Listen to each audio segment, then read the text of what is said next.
చంద్రబాబు నాయుడు గారి గురించి నువ్వు మాట్లాడతావా? ఆయన వయసు గురించి నువ్వు మాట్లాడతావా? సిగ్గు అనిపించట్లా?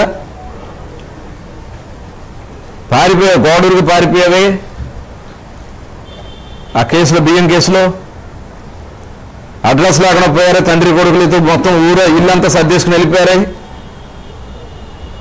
ఇది పూటగాళ్ళలాగా వచ్చినప్పుడు మాట్లాడుతున్నావు.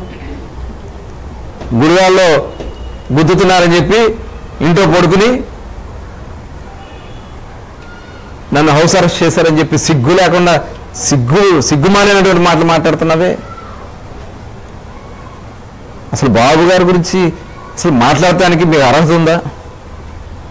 వయసు గురించి మాట్లాడుతూ ఉన్నావు. ఇవాళ 18 గంటలు కష్టపడతా ఉన్నారు. ఇవాళ ఈ వయసులో కూడా ఈ రాష్ట్రం కోసం కష్టపడతా ఉన్నారు. నీ బీపీ షుగర్లు వేసుకుని ముసుగుదని పడుకునే రకం నువ్వు, అది అందరికీ తెలుసు. ఇంటికి వస్తే సమస్యల కోసం వస్తే తలుపులు వేసుకుని గల్లెట్టుకు పడుకున్న రోజులు పడిగావులు పడ్డారా? అవన్నీ మాకు తెలీదా? బంధంలో ప్రజలు తెలీదా? అందరికీ తెలుసు. ఇవాళ అచ్చోసిన ఆంబోతులాగా తయారయ్యి ఆ అమ్మాయి గురించి బీసీ కార్డు ఉపయోగించాలని చెప్పి ఏంటి నీచ సంస్కృతి?